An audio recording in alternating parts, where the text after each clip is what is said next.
everybody. This morning I want to talk about a near and dear topic to my heart, spring break and pediatric traumas. It's something we see a lot in the PICU, and I'd like to take a moment to kind of teach you how to maybe avoid it in your own children.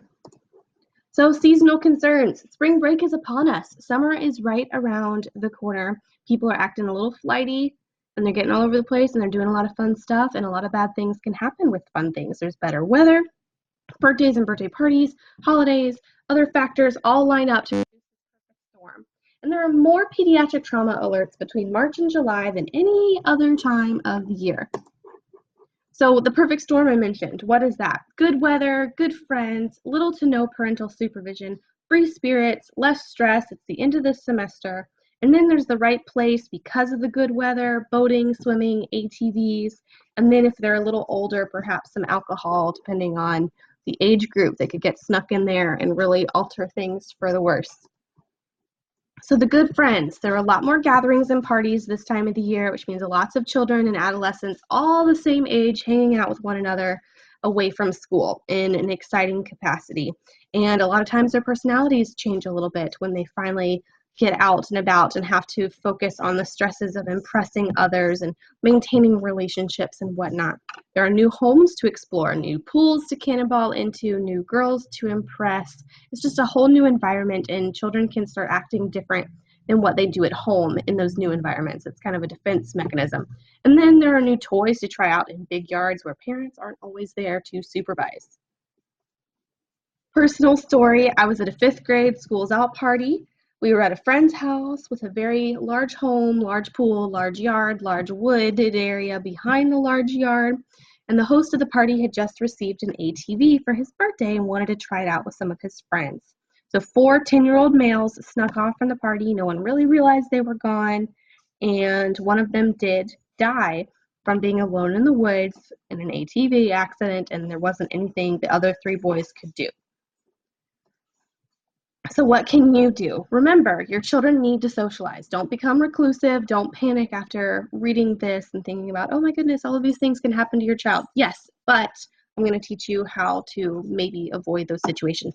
So clear your schedule for as much of the day as you can. Volunteer to help the chaperone of the party. Host is typically very grateful. If it's a school event, then they will definitely need and definitely appreciate your help supervising. And then explain what you've learned from this presentation to your children and the importance of being aware of their surroundings and who they're with. You can't always be right next to your child in every situation. Eventually, they do grow up. But what you can do for those situations where you can't be there is educate them, not only on how to avoid bad situations, but how to get out of the bad situations. Teach them to drive an ATV. Teach them how to anchor a boat, signal for help, use the radio. Teach them CPR, safe driving, and then teach them how to triage someone if they need to. So realizing they're not invincible is a very important lesson to teach them. It's actually a very common part of their development to believe that they're invincible, believe they're immortal, think that nothing can happen to them. And that's obviously not true, that the highest group of children younger than 18 to have traumas, the highest group to die in accidents. However, the older they get, the better it is to be honest with them about why you're concerned.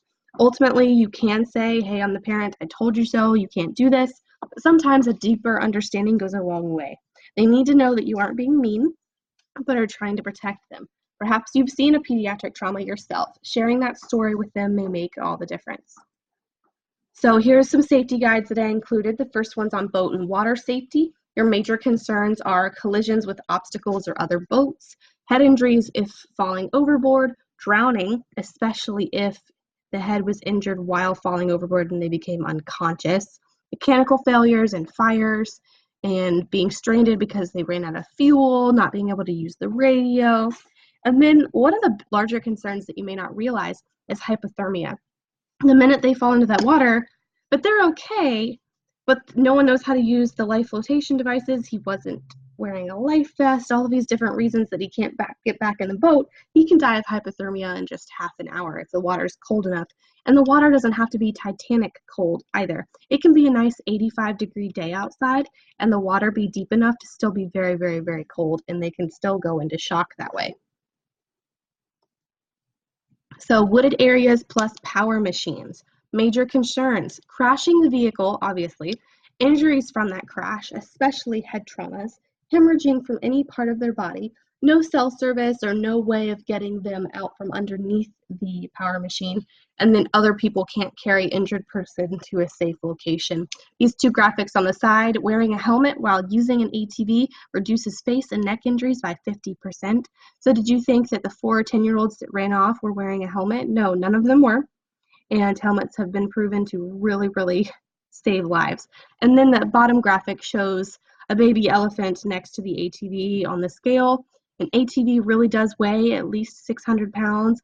And if a group of boys is out in the woods and it's fallen on one of them, they're not going to be able to get it off. And then safety guide, emergency medicine. Teach your child how to get out of the bad situation that they have accidentally found themselves in. Always dial 911. If they're going off and with friends and gatherings and whatnot, they should have a cell phone, honestly, because this can happen. So first, let's talk about asystole or drowning. Begin CPR. Teach your children that it's not gross, but very, very important. Teach them how to give good CPR, get them certified, and then practice it at home.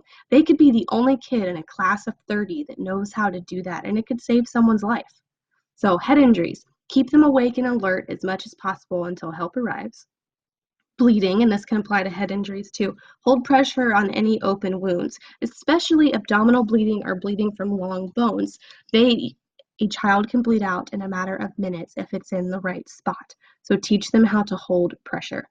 And then alcohol. Again, keep them conscious, let them vomit, hydrate until paramedics arrive, and if unconscious, turn to side to decrease risk of aspirating when vomiting.